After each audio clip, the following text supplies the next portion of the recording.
So my name's Dave Devine. I was in Iran from 1971 to 73, and I lived in a town in eastern Iran by the name of Zahedan. I had a population of about 20,000 people.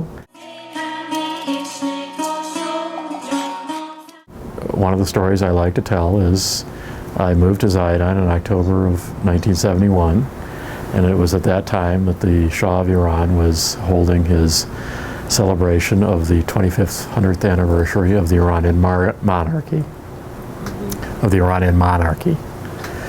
And this was a big event for the Iranian aristocracy.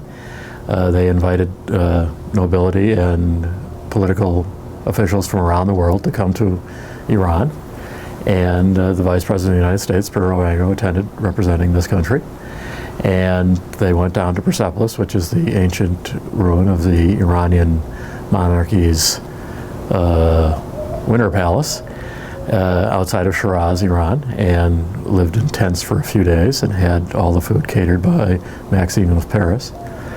And when this event was going on, I had just moved to Zahedan, and a co-worker and I took a bus trip up to a town called Zabul to take a look at it.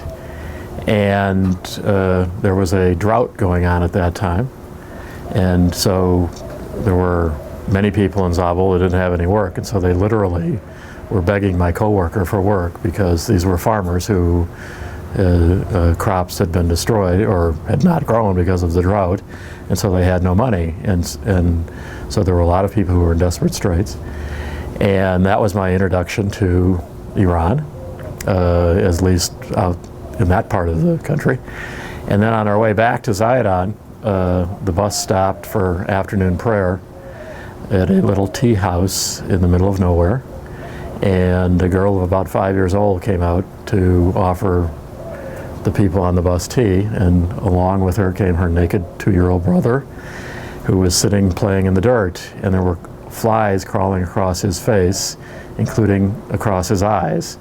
And that, for a Midwestern middle-class guy, was something I had never seen in my life. And at the same time, the Shah was eating and drinking from Maxime's in Paris.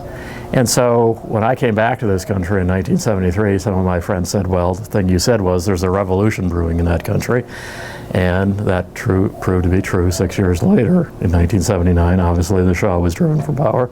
And one of the reasons that was is because he didn't care about his people. And it was clear from my experience in the poorest province in the country that that certainly was true. Now, the Peace Corps for me opened some windows into my personality, which if I had not gone into it, I may not have ever known they existed.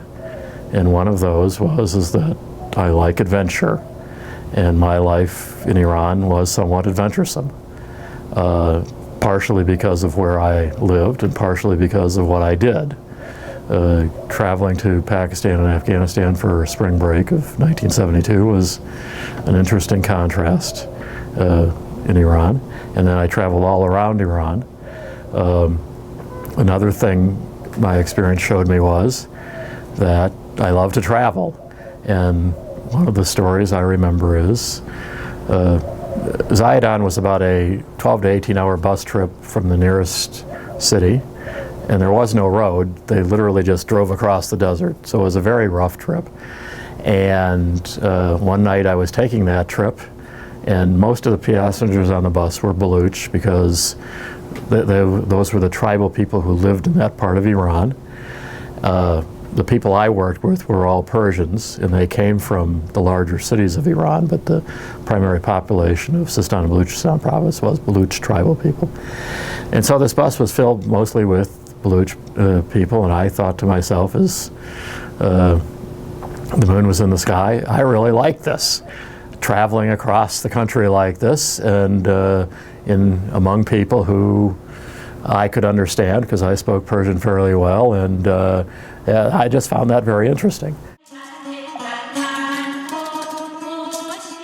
The other thing it did was showed me that I was a critic of the establishment, not only of the Iranian establishment for how they were spending their taxpayers' money, but also of the American establishment, because as those of us who were in the Peace Corps in 1972 remember, at least, we got Christmas cards from Richard Nixon that year. And of course that was right after the Watergate break-ins, and I ripped mine up, and I wish I hadn't, frankly, but I did. And as you may hear tonight from Phil Lopes, one of the things the Peace Corps does is it allows young Americans to see their government's foreign policy from a different perspective, and how we affect the world, not from the American news media's view, but how from the people who actually we are affecting.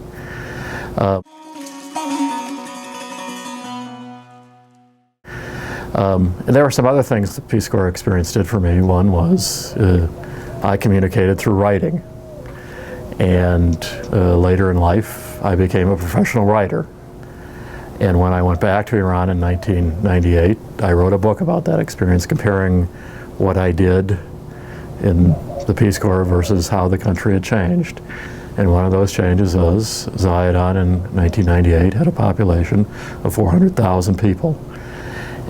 Many Baluch and a lot of people from Afghanistan who had fled after the Russian invasion in 1980.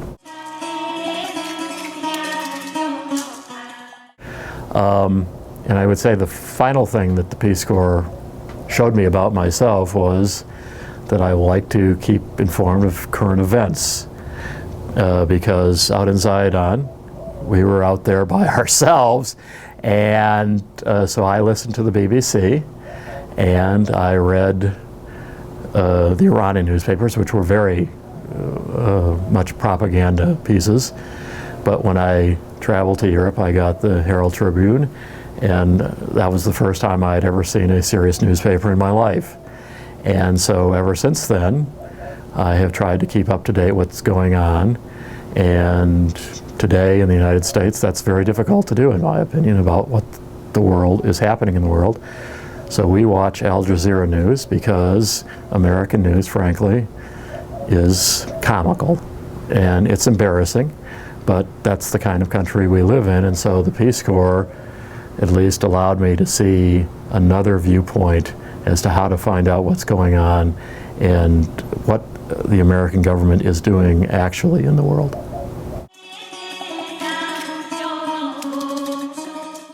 Late 1971, we took a field trip.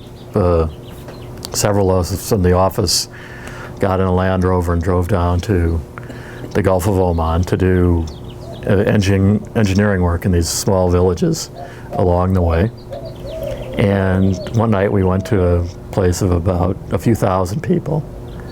And when we got there, we were staying in the schoolhouse or something because there were no accommodations for overnight accommodations, hotels or anything. And so we were staying in the schoolhouse, and when the local mayor found out that I was in the group, he came over and invited all of us to dinner because he wanted to talk to the American, right? Because I was a novelty.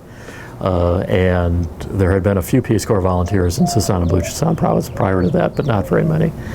And so we were just sat around, all men of course, and having dinner, talking about life in Iran. And I think that that's one of the lessons that the Peace Corps can allow people to take away, is how these people were living, and they could find out a little bit about how I, a middle-class Midwesterner, had lived before coming to Iran, and having my eyes opened as to what the world was really like.